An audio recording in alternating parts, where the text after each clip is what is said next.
कलाहांडी जिला भवानीपाटना सुजनपुर ठारे मिलित सांबादिक संघ तरफ जिला प्रतिनिधि मानक एक बैठक अनुष्ठित हो जाइछि। एही बैठक रे जिला प्रतिनिधि माने बहु संख्यार योगदान करथिले। सांबादिक मानक विभिन्न समस्या उपरे आलोचना होइतिला।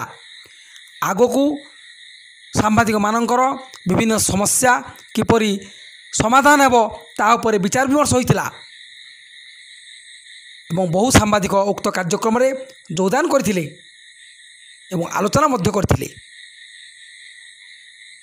विभिन्न समस्यार विषय रे समाधान निमंते आलोचना करथिले जिला प्रतिनिधि माने।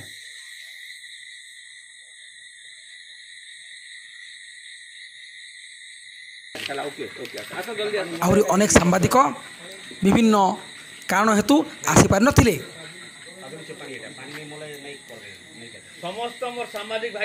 जिला सांबादिक मानक सुजनपुर ठारे एक बैठक अनुष्ठित हो जाइछि।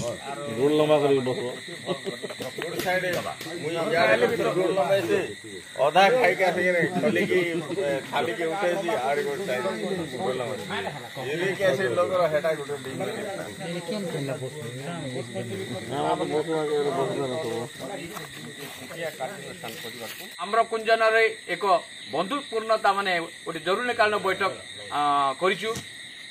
वर्तमान कलाहांडी जिले में विभिन्न विभाग रे दुर्नीति पूरा जड़ित एते चरी जाइछि जे गोटे सांबादिक बंधु जने गोटे ऑफिस को जाई पचारे आपण सांबादिक के नुहे से बोली तार प्रमाण पत्र मागुचंती। यह एक विडंबना। एणु मिलित सांबादिक संघ आज आम एक निष्पत्ति नेलु जे राज्य सरकार जेहेतु नूतन सरकार आइछंती नूतन सरकार को दृष्टि आकर्षण करने सहित नूतन भाव में जिलापाल आज बर्तमान दायित्वभार नहीं। मिलित सांबादिक संघ ये दृष्टि आकर्षण करने सांबादिक समस्या को नहीं राइट टू इनफॉरमेशन सांबादिक मागिले न्यूज करने केते असुविधा होची ताकू दृष्टि आकर्षण करने आज जरूरीकालीन बैठक डाकी आम समस्त गुरुत्वतार सहित विषय को नहीं आम राज्य सरकार एवं जिलापाल को अवगत कराइबु।